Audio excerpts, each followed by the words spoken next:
नमस्ते एंड जय श्री कृष्ण फ्रेंड्स, कैसे हो आप सभी। आशा करती हूँ कि आप सभी बढ़िया होंगे, स्वस्थ होंगे, मस्त होंगे और बिल्कुल तंदुरुस्त भी होंगे। तो फिर से एक प्यारी सी मॉर्निंग हो चुकी है और आज का टास्क होगा पूरा क्लीनिंग के ऊपर, मॉर्निंग रूटीन के ऊपर। वैसे ये 2 दिनों का व्लॉग है। आजकल थोड़ी तबीयत ठीक नहीं चल रही है, इस वजह से ना मैं डेली व्लॉग कुछ ना रेगुलर अपलोड नहीं कर पा रही थी, इसीलिए कि मैं शूट नहीं कर पा रही थी, वीडियो बना नहीं पा रही थी इस वजह से।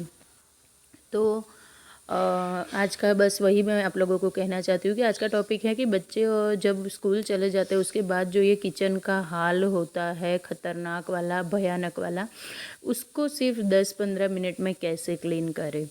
तो इसके लिए बस सबसे पहले सबको चले जाने दीजिए। वैसे मैं सुबह का मॉर्निंग वॉक करके आई हूँ, उसके बाद लगी हूँ कामों पे, सीधे नहीं लगी हूँ बच्चों के जाने के बाद। अगर आप मॉर्निंग वॉक पे नहीं जाते हो या फिर कोई अलग काम नहीं करते हो, एक्सरसाइज नहीं करते हो, तो प्लीज़ स्टार्ट कर दीजिए। इसके बिना तो आपके अंदर एनर्जी आने ही नहीं वाली है। जो लोग ना डेली मॉर्निंग वॉक करते हैं या फिर सुबह एक्सरसाइज करते हैं, उन्हें पता होगा कि सुबह सुबह जल्दी उठ के मॉर्निंग वॉक या तो फिर एक्सरसाइज करने से ना आपको आपका पूरा दिन प्रोडक्टिव रहने वाला है। आप पूरा दिन एनर्जेटिक फील करने वाले हो। अगर एनर्जेटिक फील करोगे तो ही दिन को प्रोडक्टिव बना पाओगे, नहीं तो दिन कोई प्रोडक्टिव बनने वाला है नहीं अगर आपके अंदर एनर्जी बिल्कुल भी नहीं है। तो यहाँ पे बच्चे जा चुके हैं स्कूल। मेरा ना ये वाला एक ना मेरा फेवरेट सा ये किचन का एक आप बोल सकते हो कंटेनर है, जो मैंने वैसे ऑनलाइन वाले जो स्टोर आजकल हर सिटी में अवेलेबल है, ऑनलाइन में जो चीज़ें मिलती है मीशो पे या अमेज़ोन पे, वो सारी चीज़ें ना आप लोगों को शॉप में मिलते हैं। ऐसे तो मेरे ख्याल से जितना मुझे पता है वहाँ तक सारे जितने भी शहर है वहाँ पे ये इस तरह के शॉप खुल चुके हैं। तो बस इसी तरह के एक शॉप से मैं लेकर आई थी और इसको ना मैं स्पेशली ऑयल की बॉटल और ये कुछ ऐसे मसाले होते हैं जिनको पैकेट्स में रखना होता है और वो डेली यूज़ होते हैं, तो फ्रीज़ में नहीं रखती हूँ मैं। डेली यूज़ होते हैं तो वैसे मसालों का जो पैकेट होता है उसको रखने के लिए मैं यूज़ करती हूँ। यहाँ पे मैंने सुबह सुबह आज मुझे बनाने थे दाल चावल दोपहर में, तो दोनों कुकर निकाल के रख दिए हैं। जो भी रात की बची हुई चीज़ें, मतलब कल ही मैंने एक दाल भी भिगो के रखी हुई थी मूंग की, तो वो भी मैंने निकाल के साइड में रख दी है, क्योंकि मेरा टारगेट यही रहता है कि सुबह उठते ही मैं मतलब कि अपना जो काम है वो करने के बाद जब मैं घर का काम स्टार्ट करूँ तो सबसे पहले किचन से और किचन के काउंटर टॉप से करूँ। तो काउंटर टॉप पहले साफ़ सुथरा क्लीन होना चाहिए। उसके लिए यहाँ पे सबसे पहला मेरा टास्क रहता है बर्तनों को अरेंज करने का, जो रात में वॉश हुए होते हैं। देखिए मैं ना ज़्यादा लोड बर्तनों का नहीं लेती हूँ, क्योंकि हर कोई हर एक काम के लिए कैपेबल नहीं होता। मुझसे बर्तन टाइम टू टाइम अरेंज नहीं होता है, मैं चाहे कितना भी कर लूँ। तो फिर ना मैं ज़्यादा लोड नहीं लेती हूँ। जो मुझसे नहीं होता है उस चीज़ के पीछे मैं नहीं भागती हूँ। और दिन भर इतनी ज़्यादा कामों की थकान रहती है कि रात को ना बिल्कुल भी मुझ में हिम्मत नहीं रहती बर्तन वॉश करने के बाद उनको अरेंज करने की। तो बस वो रात भर सूखते रहते हैं, मैं सुबह उनको अपनी जगह अरेंज कर देती हूँ। तो यहाँ पे मैंने बर्तनों को अरेंज कर लिया है। और आज नाश्ता भी थोड़ा सा बच्चों के लिए हैवी सा हो गया था, तो इस वजह से बर्तन भी थोड़े ज़्यादा थे। ऊपर से रात की एक बड़ी सी कढ़ाई रह गई थी जो मेरे ध्यान के बाहर रह गई थी, इसीलिए तो बर्तन थोड़े से कुछ सुबह ज़्यादा हो गए थे, लेकिन उनको मैं बाद में करूँगी। पहले यहाँ पे जो मेरा स्लैब है मैं इसको साफ़ कर लूँगी। बिल्कुल भी इन्हें मैं गंदा नहीं छोड़ सकती हूँ। सबसे पहले अगर काउंटर टॉप क्लीन होगा फिर ही जाके उसके बाद में ही जो बर्तन हैं उनको मैं साफ़ करूँगी। तो यहाँ पे ना सबसे ज़्यादा मेहनत भी इसी में लगती है। देखिए सब चले तो जाते हैं, सबके लिए सुबह उठ के नाश्ता भी बना देते हैं। रात में तो वैसे किचन क्लीन ही कर कर ही हम लोग सोते हैं। शायद ही कोई दिन ऐसा रहता होगा हर घर में कि टाइम नहीं है या फिर तबीयत ठीक नहीं है तभी जाके ना किचन क्लीन नहीं होता होगा, वरना कोई घर ऐसा होता नहीं है जहाँ पे किचन क्लीन नहीं होता है। तो रात का क्लीन किचन हम सुबह नाश्ता बनाते हैं और सुबह टाइम इतना कम होता है ना हमारे पास कि उसी चक्कर में ना हम लोग अच्छे से संभाल के काम नहीं कर पाते हैं। तो बस यहाँ पे मैंने थोड़ी सी जो ये गंद मची हुई थी इनको समेट लिया है, बर्तनों को सारों को साबुन से क्लीन कर लिया है, वॉश कर लिया है। अब इनमें से साबुन निकालूंगी, पानी से धो लूँगी और धो धो कर रख दूँगी। देखिए काम ना डेली सबके एक ही होते हैं, हर घर में एक काम होते हैं, अलग अलग किसी के घर में काम नहीं होते हैं।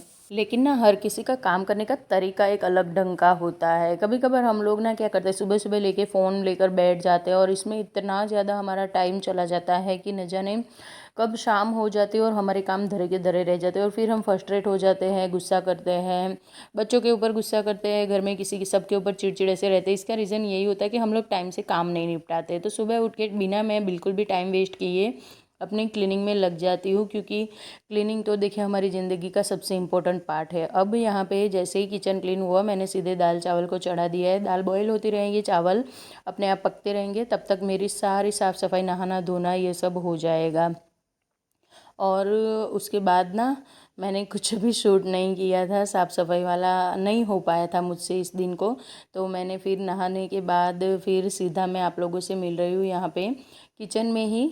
खाना बना रही थी आज मैं, और खाने में ना बहुत ही प्यारी सी चीज़, हमारी जो गुजराती डिश है वो बनाई थी मैंने, और वो है दाल ढोकली। हाँ, वैसे ना दाल रोटी का ये एक कॉम्बिनेशन होता है। वैसे बहुत ही टेस्टी डिश है, बहुत ही जल्दी इजी एंड क्विक बनने वाली है। वैसे मैंने जो सुबह बच्चों के लिए नाश्ते में बनाए थे आज थेपले, और थेपले जब भी बनाती हूँ ना तो मैं थेपले का आटा ज़्यादा ही गूँथ देती हूँ, और थेपले के आटे से ही मैं ढोकली बनाती हूँ। तो ढोकली भी ना बहुत ज़्यादा टेस्टी बनती है। तो हमेशा मेरा यही होता है। सबसे ज़्यादा तो विंटर में बनती है मेरे घर दाल ढोकली, क्योंकि विंटर में ना बहुत अच्छी हरी मेथी आती है, और अगर आपके पास हरी हरी सी मेथी है तो ऑब्वियस बात है कि थेपले ज़्यादा ही बनेंगे, खास करके गुजराती घरों में जो हमारा फेवरेट नाश्ता होता है। तो मैं जब भी थेपले बनाती हूँ ना तो आटा ज़्यादा ही गूँथ देती हूँ, और उसी दिन मेरे घर दाल ढोकली भी बन जाती हैं। और सच में इतनी टेस्टी और यम्मी बनी थी, क्या ही बताऊँ। मैंने तेल लिया, उसमें खड़े मसाले डाले, टमाटर और हरी मिर्च का वो चॉपर में एकदम चॉप कर लिया था, और वो पेस्ट डाल दिया। बेसिक मसाले जो होते हैं हमारे, नमक मिर्च हल्दी धनिया पाउडर, लेकिन इसके टेस्ट को दुगना करता है ये नींबू और गुड़ का कॉम्बिनेशन।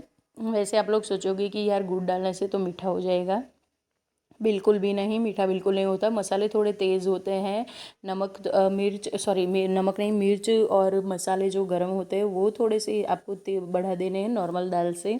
और इसमें नींबू, और नींबू के साथ में खास करके गुड़। हाँ, अगर आपके घर में इमली खाई जाती है, आपको इमली पसंद है, तो मैं पहली प्रायोरिटी इमली को दूंगी। और इतनी बढ़िया दाल बनेगी ना आपकी, सच्चे में मतलब कि अनदर लेवल पे इसका टेस्ट होगा।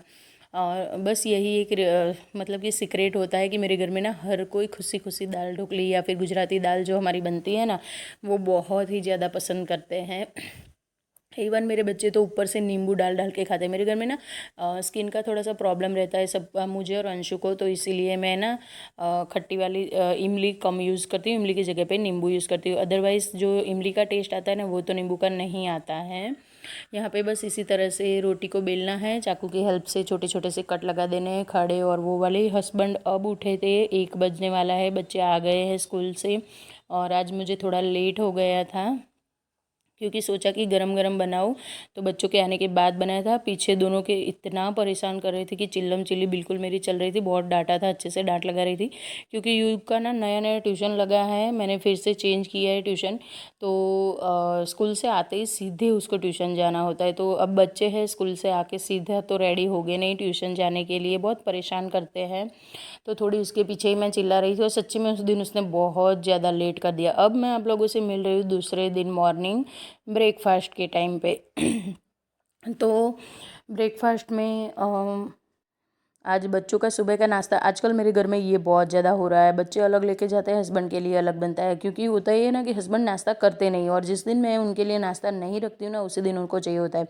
आज बच्चे लेकर गए थे नाश्ते में पोहा, और मैंने ना लिमिटेड ही बनाया था, क्योंकि पोहा ठंडा होने के बाद अच्छा नहीं लगता, और हस्बैंड को लेट जाना होता है, तो ना बिल्कुल एकदम ठंडा सा होता है तो वो खाते नहीं हैं, और ज़्यादा करके ना वो फ्रूट ही नाश्ते में लेते हैं। तो उन्होंने बोला कि वो फ्रूट खाएंगे। अब उठने के बाद बोलते हैं कि थोड़ा सा टाइम है तो बना दो प्लीज़। अब इतने प्यार से कोई रिक्वेस्ट करेगा तो हम मना भी नहीं कर सकते। तो यहाँ पे मैंने जो हमारा होता है ना बेसन और सूजी का चीला बना रही हूँ। लेकिन पहले यहाँ पे मेरा जो मसालादानी है उसमें मसाले कुछ कुछ थे जो ख़त्म हो चुके थे, तो उनको मैंने रिफ़िल किया है। बाकी के भी कुछ करने हैं, लेकिन अभी नहीं करूँगी, थोड़ा लेट करूँगी उसको। हाल फिलहाल में जितना है, एक ज़ीरा बिल्कुल नहीं था, तो साथ के साथ मैंने फिर ज़ीरा भी फिलअप कर लिया था। तो ये भी छोटे मोटे न जाने कितने काम होते हैं किचन में, हमें मतलब कि गिनने बैठेंगे ना तो गिन के भी पूरे नहीं होंगे, उतने ज़्यादा काम होते हैं यहाँ पे। अब उनके लिए मैं फिर से नाश्ता बनाने लगी हूँ। आज मेरा नहाना धोना सुबह सुबह हो गया था। और क्लीनिंग, आप लोग सोच रहे होंगे कि क्लीनिंग पहले करती थी और दिखा रही सिर्फ खाना है, तो क्लीनिंग का इसके बाद स्टार्ट होगा मेरा रूटीन। मैंने जैसे कि पहले ही बोल दिया था स्टार्टिंग में कि ये 2 दिन का व्लॉग है। तो बस चलिए अपने इस नॉर्मल से तवे को बना लेते हैं नॉन स्टिक, और इसमें बनाएंगे अब हम चीले। बहुत ही टेस्टी बनते हैं ये वाले चीले। काफ़ी बार मैंने रेसिपी दी हुई है, अगर आप चाहो तो इसके अंदर खूब सारी वेजिस भी डाल सकते हो, और वेजिटेबल वाला चीला भी बहुत ज़्यादा टेस्टी लगेगा। यहाँ पे मैं थोड़ा डोसा टाइप बनाने का, एकदम पतला और क्रिस्पी बनाने का ट्राई कर रही हूँ, लेकिन बिना तिल के तो ये बनने वाला है नहीं। थोड़ा थोड़ा सा तिल इसके ऊपर ना, अगर आप बेसन का चीला बना रहे हो और इसके ऊपर तेल बिल्कुल नहीं डालोगे ना, तो खाने में ना आपके गले में अटकेगा। तो इसीलिए सीधा मैं सिंपल ही थोड़ा थोड़ा ऑयल डाल ही देती हूँ। सीधे सीधे नहीं खाया जाता है ये वाला चीला। अगर किसी को पसंद है तो वो बात अलग है। तो फ्रेंड्स, अगर आप यहाँ तक पहुँचे हो तो जाहिर सी बात है आपको वीडियो में कुछ भी पसंद आ रहा है, तो प्लीज़ चैनल को सब्सक्राइब करके जाएँ, वीडियोज़ को लाइक एंड शेयर करें, और अपने प्यारे प्यारे से कमेंट देना मुझे बिल्कुल ना भूलें। यहाँ पे अब नंबर आता है मेरी क्लीनिंग का। तो रात को ना कपड़े मैं जो भी सुखाती हूँ स्टैंड में, बारिश के मौसम में बाहर कपड़े नहीं सुखाती हूँ आजकल मैं, स्टैंड भी घर में ही रख लेती हूँ, सुबह ही स्टैंड बाहर निकालती हूँ। तो रात को जिस बेडरूम में हम लोग सोते हैं ना, उसी रूम में मैं इन कपड़ों को कपड़ों के स्टैंड को रख लेती हूँ, ताकि इनके ऊपर सीधी फ़ैन की हवा चलती है ना, तो कपड़े बहुत ही जल्दी जल्दी सूख जाते हैं। सुबह तक सारे कपड़े सूख जाते हैं ऑलमोस्ट। कोई ऐसा होगा जो जिनके मतलब ये जो रबर होते हैं ना कमर में, वो बड़े बड़े से मोटे मोटे से होते हैं, वही नहीं सूखते, वो भी दोपहर तक सूख जाते हैं। तो उनको फिर से हैंगर में मैं लटका दूंगी, तो एक ये काम बहुत बड़ा हो जाता है सुबह सुबह कपड़े फोल्ड करने का। कपड़े लटकते हुए पड़े हो या फिर कहीं पे ऐसे ही पड़े रहे हो तो कपड़े अच्छे नहीं लगते। और आजकल ना मेरी स्किन को क्या हो रहा है यार, समझ नहीं आता। मैं ना थोड़ी सी, एक तो बीमार बीमार सी रहती हूँ, ऊपर से मेरी स्किन ना दिन ब दिन डल होती जाती है। थोड़ी सी केयर कर लो तो 4-5 दिन तक चल जाती है, ज़्यादा से ज़्यादा 1 हफ्ते तक। उसके बाद फिर से मेरी स्किन बिल्कुल ऐसी हो जाती है। अगर आप लोग मेरे पुराने व्यूअर हो तो आपको पता होगा कि मेरी स्किन कितनी बढ़िया थी, अब कितना प्रॉब्लम आ चुके हैं इसमें। अगर आप नए व्यूअर हो तो जाके मेरे पुराने व्लॉग देख सकते हो।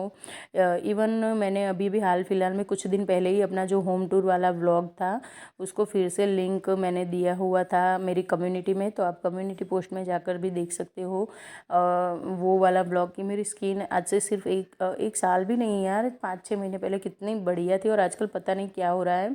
कोई नहीं, चलिए कल संडे है तो संडे को पूरा यही रूटीन कर लेंगे। मैं अपना चेहरा देख के मुझे ना सच्ची में बहुत दुख हो रहा था, तो फिर मैंने क्या किया, यहाँ पे ना थोड़ा सा अपना लिप केयर लगा दिया कि चलो भाई लिप थोड़े से अच्छे हो गए तो चेहरा फिर भी थोड़ा बहुत देखने लायक अच्छा लगेगा, खुद को अच्छा लगेगा। देखिए, दूसरों को दिखाने के लिए मैं कुछ भी नहीं करती हूँ, मुझे खुद को मैं पसंद आनी चाहिए बस। तो बस उसके बाद बेडरूम में झाड़ू वाड़ू लगा दिया, पूरे घर में झाड़ू लगाते लगाते मैं आ गई हूँ अब हॉल में। तो मैं मेरा ना एक सुबह का क्लीनिंग का ये वाला रूल रहता है कि जहाँ जहाँ पे मैं मतलब कि पहले बेडरूम में गई तो कपड़े वहाँ से ले लिए, बेडशीट ठीक कर दी, वहाँ पे झाड़ू लगा दिया। उसके बाद किचन में तो सुबह सुबह क्लीनिंग हो ही जाती है, बस फ्लोर की क्लीनिंग करनी रहती है, तो वहाँ पे झाड़ू लग जाती है। उसके बाद मैं आती हूँ लिविंग रूम में, कभी कभार पहले डस्टिंग कर लेती हूँ, कभी कभार इस तरह से करती हूँ। ज़्यादातर तो इसी तरह से होती है डस्टिंग, कभी कभार ही ऐसा होता है जो पहले हो जाती है। देखिए, घर को ना सिर्फ फ्लोर क्लीन करना, घर की सफाई नहीं होती है घर की हमारे एक एक दीवारें, एक एक फर्श, एक एक कोना चमकना बहुत ज़्यादा ज़रूरी होता है। तो सोफ़ा पे कवर ववर लगा के पूरे घर में झाड़ू लगाया, बाहर पूरा आंगन साफ़ किया। उसके बाद आई थी मैं यहाँ पे कपड़े मशीन में डालने के लिए, और देखती हूँ कि ये वाला बेसिन ना थोड़ा सा गंदा सा पड़ा हुआ था, तो यहाँ पे हमेशा मैं हैंड वॉश लेती हूँ और हैंड वॉश से ही क्लीनिंग कर लेती हूँ। तो बस ये वाला जो बेसिन है ये मैंने बिल्कुल साफ़ सुथरा कर दिया है। उसके बाद नंबर आ जाता है पोछा लगाने का। तो लाइन बाई लाइन मतलब कि एक के बाद एक इतने ज़्यादा काम होते हैं ना, जो दिखने में बहुत सिंपल आसान लगते हैं लेकिन होते हैं बहुत ज़्यादा टाइम टेकिंग। अब उसके बाद मैं चली गई थी बाहर, थोड़ी सी सब्जियां ख़त्म हो चुकी थी, बिल्कुल भी सब्ज़ी नहीं थी, तो सोचा कि चलो सब्ज़ी लेकर आती हूँ। तो यहाँ पे मैं पनीर लेकर आई हूँ, और ये देखो 250 ग्राम पनीर मुझे किस तरह से मिला है। वैसे मैं डेयरी का ही लेती हूँ, लोकल डेयरी का ही। क्योंकि आजकल तो अमूल का पनीर भी ठीक नहीं आ रहा है, इसीलिए। तो यहाँ पे बस बहुत ज़्यादा सब्ज़ी नहीं लाई हूँ, क्योंकि सैटरडे मार्केट लगता है और सैटरडे मार्केट में मुझे जाके हफ्ते भर की सब्ज़ियाँ लानी है, इसीलिए मैं 2-3 दिन चले उतनी 2-3 टाइम की ही सब्ज़ियाँ लेकर आई थी, साथ में पनीर। तो आज सोचा चलो पनीर तो वैसे भी पड़ा पड़ा ख़राब हो जाएगा, तो उससे पहले ही मैं बना ही लेती हूँ उसको, जिससे लेकर आई। तो आज मैं बना रही थी पनीर की सब्ज़ी। तो आज ना मैंने थोड़ा अलग स्टाइल में बनाया है पनीर। पहले हमेशा क्या करती हूँ मैं कि प्याज और टमाटर को ना पहले भून कर फिर ठंडा करके फिर उनकी ग्रेवी बनाती हूँ, या फिर चॉपर में चॉप करके सीधा ग्रेवी बनाती हूँ।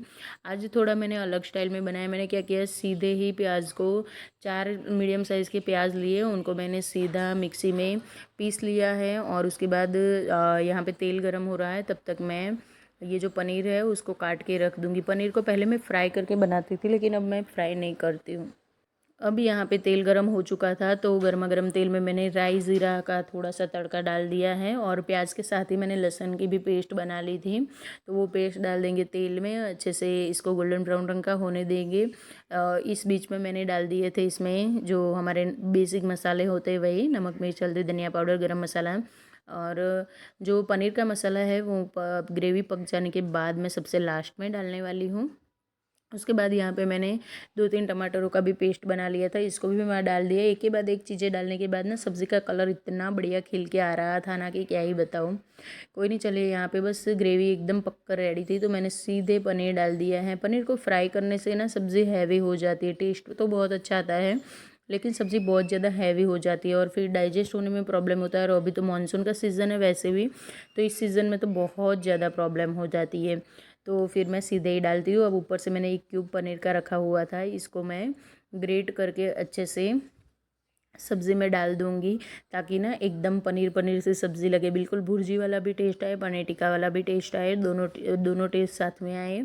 यही ट्राई था मेरा। और ऊपर से ना एक सीक्रेट, यहाँ पे मैं जो होटलों में मिलता है ना उसी टाइप का तड़का वाला जो एकदम तड़कता भड़कता पनीर बनाने वाली हूँ।